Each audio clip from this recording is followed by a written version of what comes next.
ये नादानी भी बेमिसाल है, ये नादानी भी बेमिसाल है। अंधेरा दिलों में होती है और दीप मंदिरों में जलाए जाते हैं। दोस्तों, हमारे कर्म का जो थप्पड़ होता है इतना जोरदार और भारी होता है कि हमें पता भी नहीं चलता हमारे जो पुण्य जमा हुए होते हैं कब के खत्म हो जाते हैं। दोस्तों, आज की जो घटना है, इस घटना में, इस कहानी में एक ससुर अपने बहू के साथ जबरन दुष्कर्म करता है और उससे पूछा जाता है कि तुमने ऐसा क्यों किया, तो वो बताता है कि मैं वंशज बढ़ाने के लिए या लड़के को पाने के लिए ऐसा किया। दोस्तों, ये जो घटना घटित हुई है, ये घटना है हरियाणा फरीदाबाद की। हरियाणा फरीदाबाद में एक लड़की रहा करती थी जिसका नाम होता है रानी। हालांकि यह नाम बदला हुआ है। रानी की जो उम्र होती है वो 28 साल की होती है। रानी की शादी कई साल पहले हुई होती है। उसका जो पति होता है जिसका नाम है रितेश, और रितेश की उम्र होती है 30 साल। हालांकि रितेश नाम भी बदला हुआ है। इन दोनों की शादी बहुत पहले हो गई होती है और शादी हो जाने के बाद इनके बच्चे पैदा नहीं होते और जिस वजह से उस बहू को बहुत सारे ताने सहने पड़ते हैं। घर में या घर से बाहर सभी लोग ताने मारते हैं कि इसके तो कोई पुत्र ही नहीं है, इसके तो बेटे ही नहीं है। तो काफी समाज में विडंबना होता है, उसे काफी उत्पीड़न मिलता है, लोग तनाव देते हैं, बोलते हैं टोन मारना जिसे कहते हैं।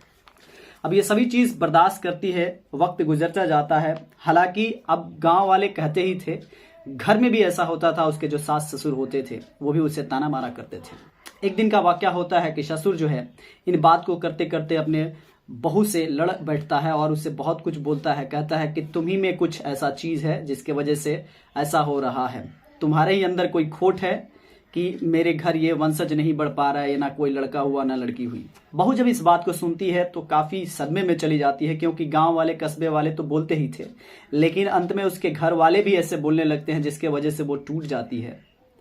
इस तरह से सिलसिला चलने लगता है। उसकी जो सास भी होती है वो भी पूरा बोलती है उसे। और एक दिन का बात है कि जो ससुर है उसके साथ जबरदस्ती भी करने लगता है।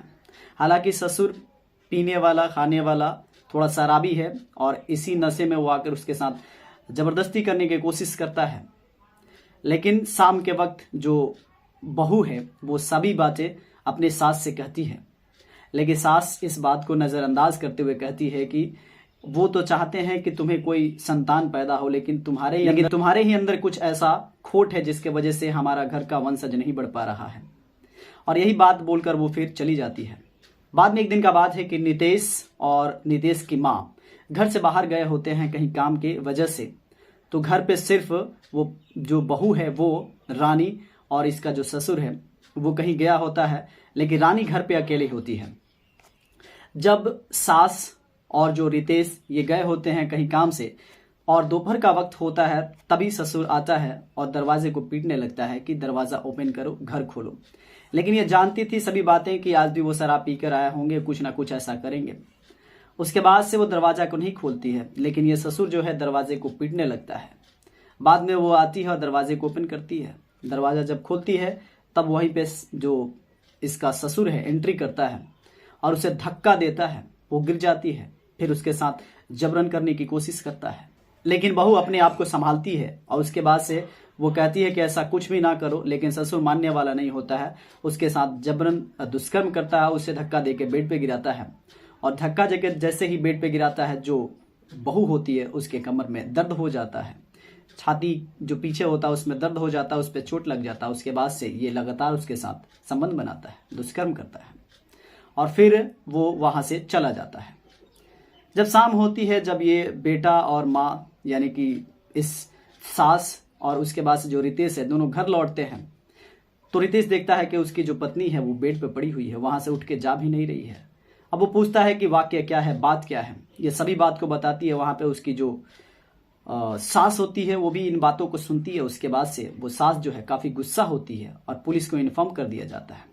स्थानीय पुलिस जो वहां के होती है वहां पे आती है। उसके बाद से उस जो ससुर होता है उसे गिरफ्तार करती है। गिरफ्तार करने के बाद मामला फिर सामने आता है। उससे पूछा जाता है कि तुमने अपने बहू के साथ ऐसा क्यों किया, क्यों ऐसा घिनौना कृत्य किया। हालांकि ससुर को ऐसा नहीं करना चाहिए, लेकिन ससुर इस तरह से कृत्य किया, ये बहुत बड़ी गलत बात है और समाज को शर्मसार कर देने वाली बात है। क्योंकि एक ससुर जो होता है पिता समान होता है, वो अपने बहू के साथ इस प्रकार का कृत्य करता है।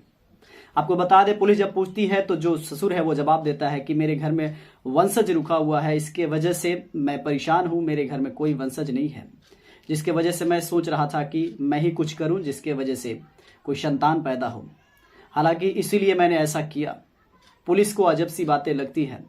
हालांकि आप बात से एग्री करें या ना करें, लेकिन ऐसा भी आज हमारे समाज में कुछ कुछ घटनाएं होती हैं जिसमें यह भी सत्य बात माना जाता है कि कहीं कहीं ऐसा होता है कि जो सास होते हैं, ससुर होते हैं, जो भी माता पिता होते हैं, ये बात को आपस में रखते हैं और कहते हैं कि घर की जो इज्जत होती है घर में ही रहे, और वो ऐसा करते भी हैं।